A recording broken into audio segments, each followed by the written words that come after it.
Mes frères, mes soeurs, que Dieu nous bénisse encore une fois pour tous. Et ce matin, je suis sur ce plateau réellement, comme j'avais annoncé les jours précédents. Et j'avais dit comme ça que je devais donner un enseignement qui a pour thème les pasteurs, les prophètes Chimbaouli. C'est ce thème que j'ai donné. Et vous comprendrez avec moi que nous sommes dans les derniers temps.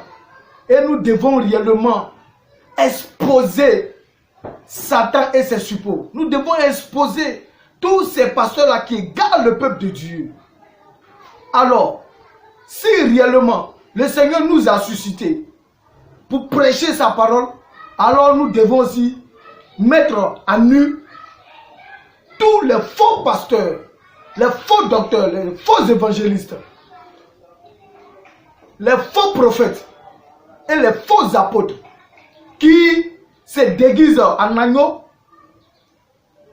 et qui embrouillent l'église de Jésus-Christ, qui égarent le peuple de Dieu.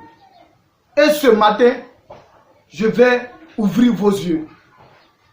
Et avant de commencer mon intervention, je salue mon compagnon de lutte, l'évangéliste Cheikh Sadikim, qui est un homme rempli de l'esprit, qui a la révélation de la parole. Ce n'est pas n'importe qui. Je ne suis pas là en train de faire sa prodada, mais c'est quelqu'un que j'admire. Parce qu'il prêche les vérités bibliques enseignées par les apôtres et les prophètes. Voilà la mission que le Seigneur nous a accordée. Pour prêcher la vérité.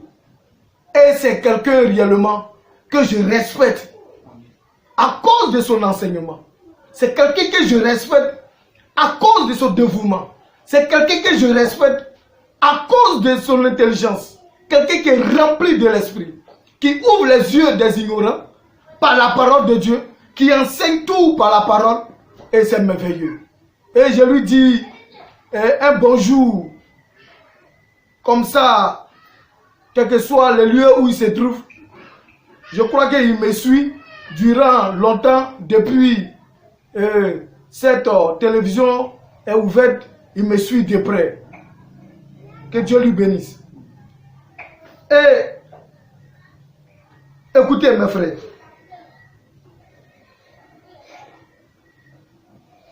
Nous allons prendre la Bible. Dans le livre d'Ésaïe 56, à partir du verset 10 jusqu'au verset 11. Il est écrit: ces gardiens sont tous aveugles, sans intelligence. Ils sont des chiens muets, incapables d'aboyer. Ils ont des rêveries, se tiennent couchés, aiment à sommeiller.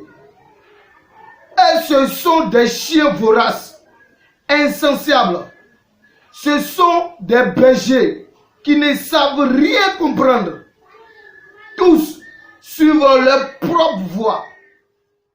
Chacun selon son intérêt jusqu'au dernier. Mes frères, mes soeurs, et c'est ce passage que vous et moi, nous allons comprendre. La Bible dit que ces gardiens sont tous aveugles. Mais quand la Bible donne le mot aveugle, qu'est-ce que cela veut dire? C'est-à-dire que ce sont tous des ignorants, des pasteurs, des évangélistes, ces docteurs, ces apôtres, ces prophètes. Ces pasteurs sont tous des ignorants. Or, un aveugle, c'est quelqu'un qui est ignorant selon la parole de Dieu. C'est pourquoi vous allez voir avec moi que le Seigneur Jésus-Christ lui-même, quand vous lisez les 4 évangiles, il a traité des personnes, un groupe de personnes, des aveugles. C'est-à-dire que ce sont des personnes qui sont ignorantes. Alors, un homme en tant que prophète, en tant que pasteur ou berger, et tu es ignorant, mais c'est dangereux. C'est dangereux. Nous allons prendre notre Bible dans le livre. Nous allons vérifier les Écritures. Matthieu 23, à partir du verset 16. Matthieu 23. À partir du verset 16.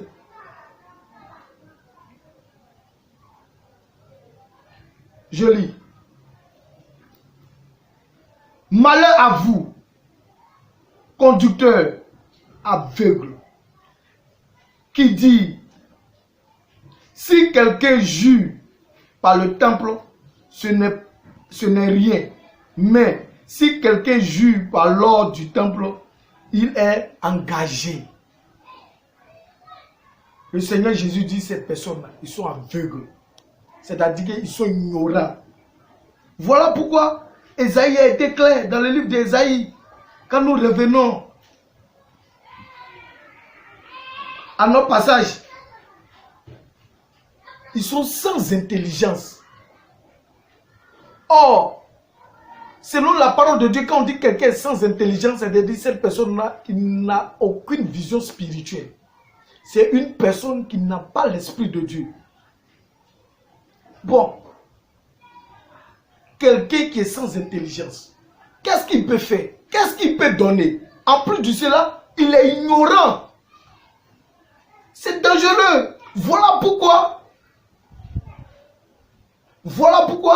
le passage nous dit clairement que ces bergers qui sont aveugles, ils sont ignorants.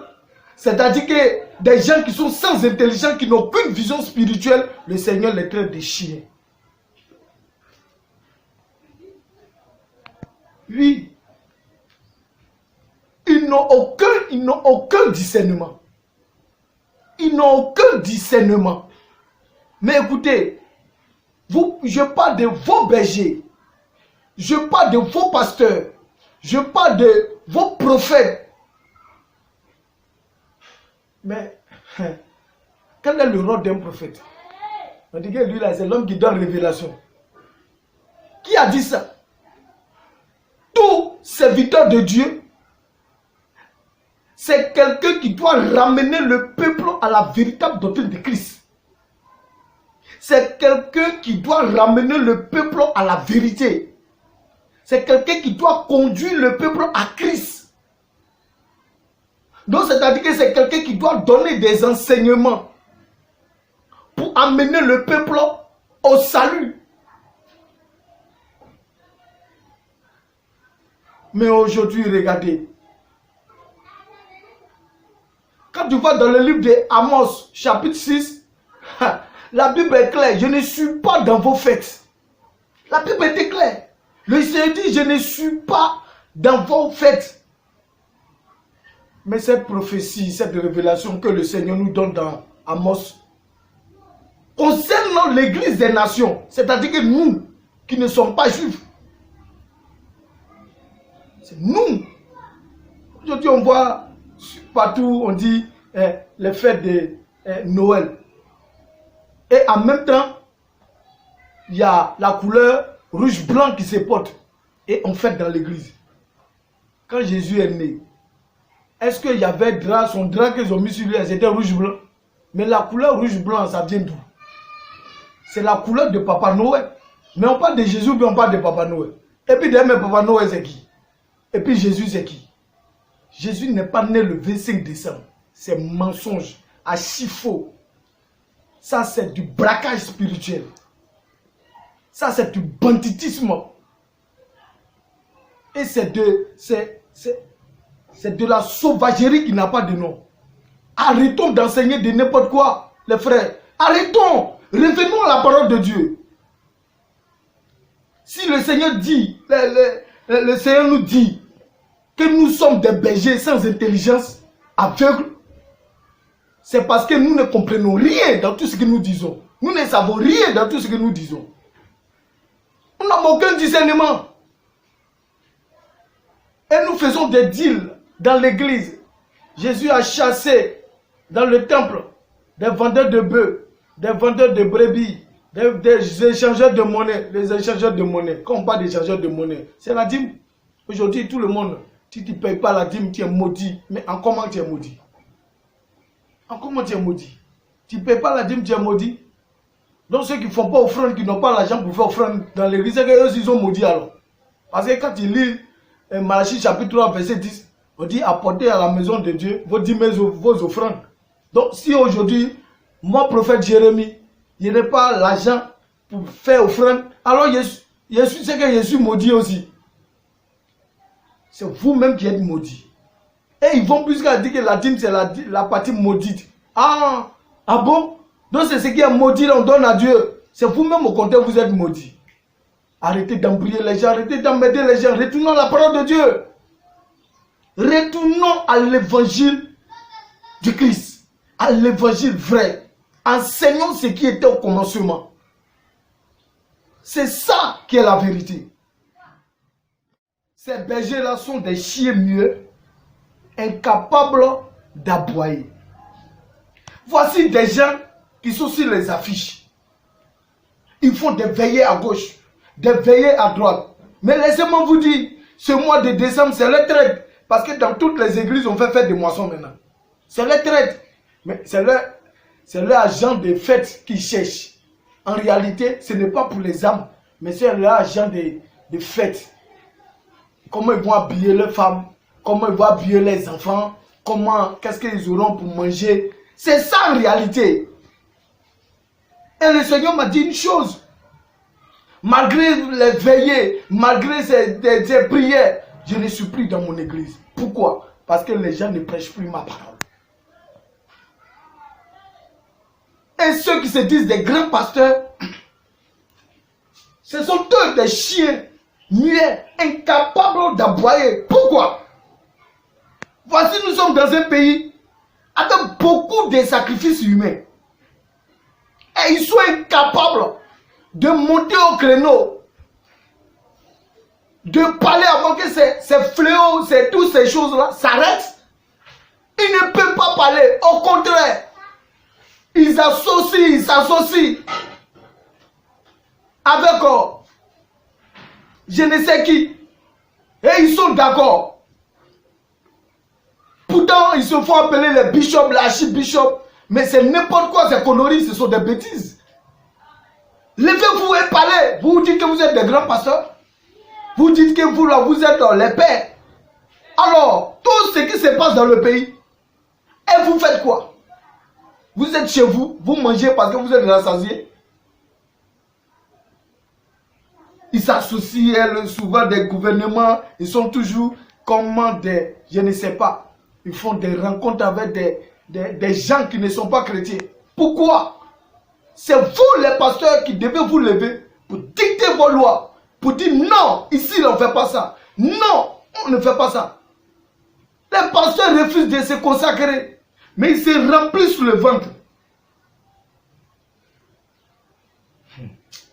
Vraiment, mes frères, mes soeurs, mes chers pasteurs, apôtres et prophètes, évangélistes, docteurs, revenons à la parole de Dieu.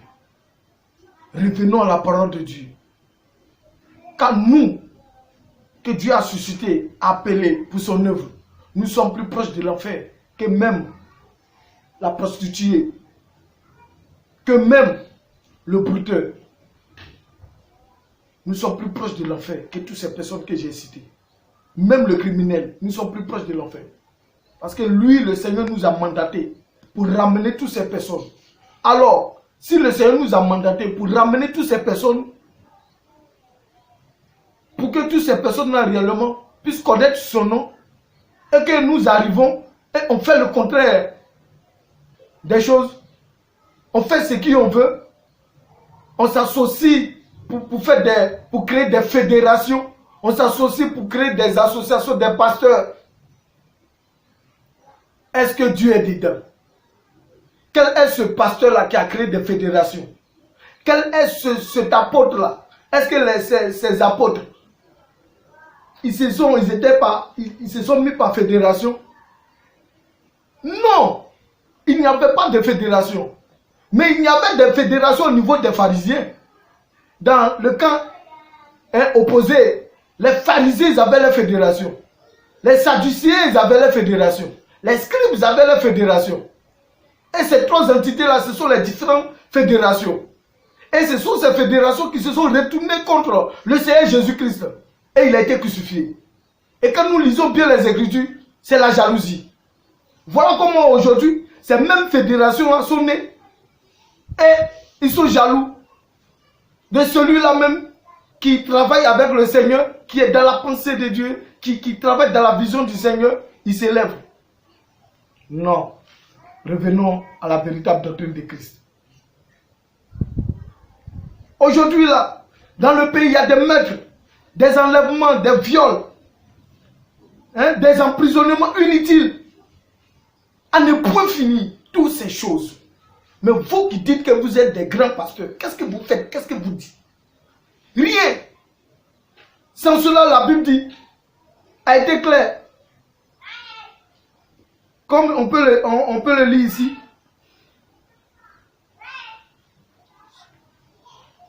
Ils ont des rêveries, se tiennent couchés, aiment à sommeiller. Voilà ce que vous êtes. Vous avez des rêveries. Oui, des rêveries. Ils se tiennent couchés. Vous aimez dormir.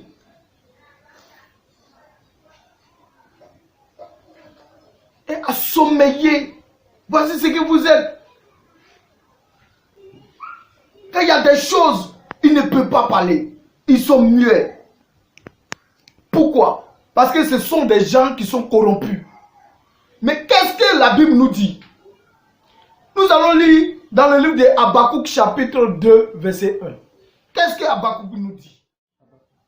Habakkuk chapitre 2 verset 1 nous dit: j'étais à mon poste et je me tenais sur la tour.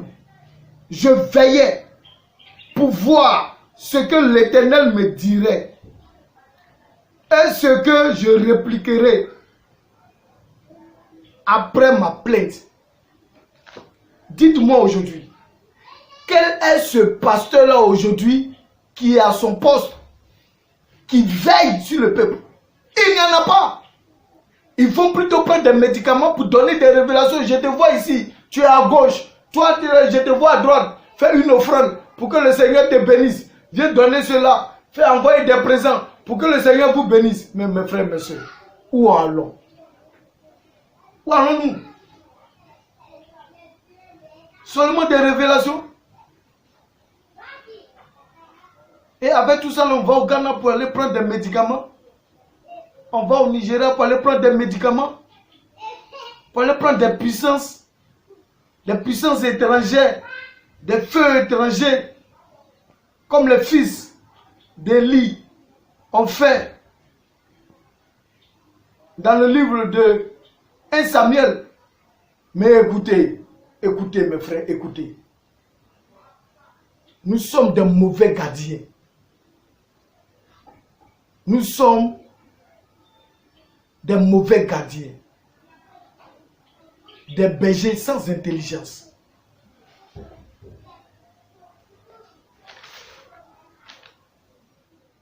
Je continue. Voici des gens qui remplissent leurs comptes. Leur compte bancaire est bien gonflé. Ils ne soutiennent jamais le peuple. Mais ils veulent toujours, ils amassent toujours. Parce qu'eux, ils ne sont jamais rassasiés. Ce sont ceux-là, la Bible dit, ce sont des chiens voraces. Ils mangent seulement. Mais ici, quand on parle de manger, c'est là, au fait, c'est la cupidité. Ils aiment l'argent. Et toujours, ils ont besoin d'argent. Ils veulent l'argent. Ils organisent des séminaires. Non pas pour le peuple. Parce que tout ce qu'ils disent, ça n'amène pas le peuple au ciel. Mais c'est pour de l'argent. Ah, j'ai l'esprit d'Élie sur moi. Alors venez s'aimer. Venez s'aimer. Je suis quelqu'un, j'ai beaucoup de construction. Celui qui sème dans ma vie, il va construire dans sa vie. Mais écoutez, c'est quel évangile? C'est de quoi on parle? On dit ces personnes encore, ils sont insensibles. C'est-à-dire qu'eux là, ils ne sont jamais rassasiés. Ils veulent toujours manger. Ils veulent toujours manger, ils ne sont jamais rassasiés. Voici des gens, au lieu de s'occuper de l'œuvre de Dieu en tant que pasteur, ils sont sur les réseaux sociaux. Quand Côte d'Ivoire joue ballon, ils font vidéo. Ils parlent de Côte d'Ivoire, le match de Côte d'Ivoire. Quand un artiste meurt, ils font vidéo. Ils parlent de l'artiste qui est mort. Quand les enfants font ballet, ils font vidéo. Ah, les enfants font ballet. Quand il y a un nouveau pantalon qui est à la mode, ils font vidéo. Ils sont sur les réseaux sociaux. Mais moi, je ne comprends pas. Ils n'ont aucun problème, ces personnes-là. Et ils se font appeler pasteurs. Et aussi, on les appelle pasteurs. Et je ne comprends pas. Un ministre de Jésus-Christ, c'est comme ça qu'il se comporte. Et de n'importe quoi, de la saleté, sort de leur bouche. De n'importe quoi. Vous voulez savoir pourquoi j'ai employé le terme de chien baoulé? Ce n'est pas pour injurier mes frères baoulés. Mais écoutez, c'est un nom qui est donné à une catégorie de chiens. Et ces chiens-là, ils mangent dans la poubelle. Tout pasteur qui prêche le mensonge, c'est de la saleté. C'est de la saleté. Quand la véritable doctrine de Christ est représentée par la viande fraîche et non pas la viande décomposée, comme les chiens le mangent à la poubelle. Regardez un peu les chiens. Ils se promènent. Même à minuit, tu sors, tu vas trouver un chien qui est à la poubelle en train de manger. Le chien qui mange foutou, le chien qui mange placali, oh, le chien qui mange, je ne sais pas, gratté de riz. C'est-à-dire que ces chiens-là, ils ne mangent pas, c'est-à-dire la nourriture qu'ils mangent ne sont pas adaptées réellement à leur nature, à leur espèce. Vous comprenez?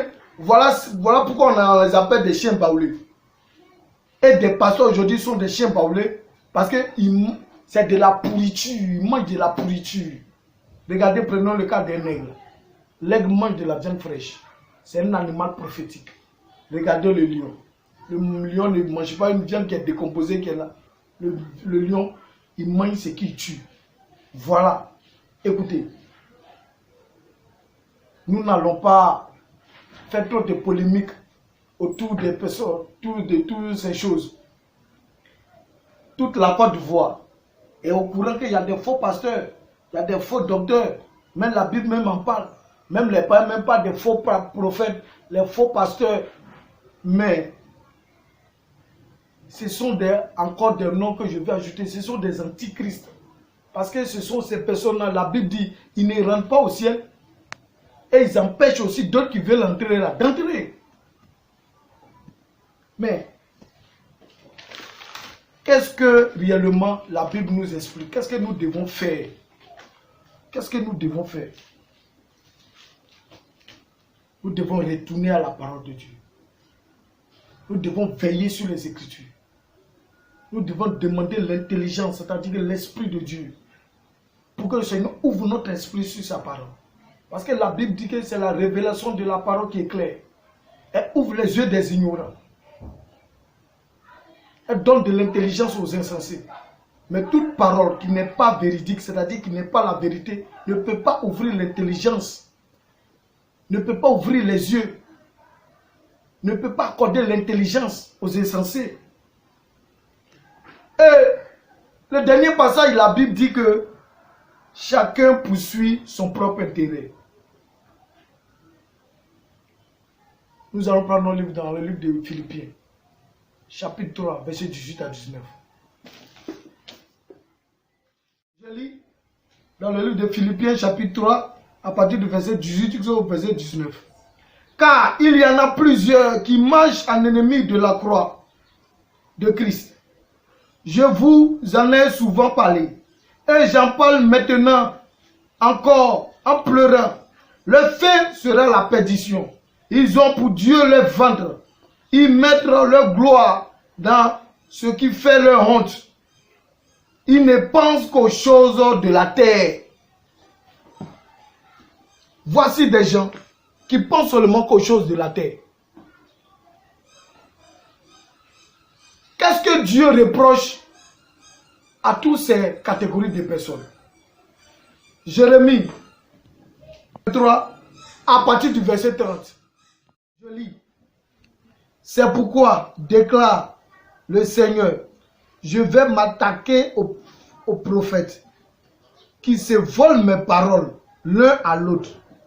Oui, déclare le Seigneur, je vais m'attaquer à ces soi-disant prophètes qui confondent leurs paroles avec la mienne. Je vais m'attaquer à ceux qui font état de prétendues visions prophétiques. En les racontant, ils égarent mon peuple par leurs mensonges prétentieux. Moi, je ne leur ai confié aucune mission. Je ne leur ai donné aucun ordre. Ils n'apportent donc aucune aide à mon peuple, déclare le Seigneur. Donc voici ce que le Seigneur dit concernant les faux prophètes. Ce qui les attend, les faux prophètes, les faux docteurs. Mais il y a toujours une parole de réconfort pour tous ceux qui sont vrais. Mais qu'est-ce que la Bible dit de tous ceux-là même là, qui exercent leur ministère? Une parole de réconfort pour les vrais. Pour tous ceux-là même qui ont œuvré pour le Seigneur. Dans le livre d'Apocalypse, chapitre 14, verset 12 jusqu'au verset 13. Je lis. Voilà pourquoi les membres du peuple de Dieu, ceux qui obéissent à ses commandements et qui sont fidèles à Jésus, doivent faire preuve de patience. Puis, j'ai entendu une voix me dire du ciel, écris ceci, heureux les morts qui dès maintenant meurent au service du Seigneur. Oui, c'est vrai, déclare l'Esprit, ils pourront se reposer de leurs durs travaux, car le bien qu'ils ont accompli les accompagne. Shalom, que Dieu nous bénisse. Chante l'évangéliste fidèle, toi qui te dis enfant de Dieu.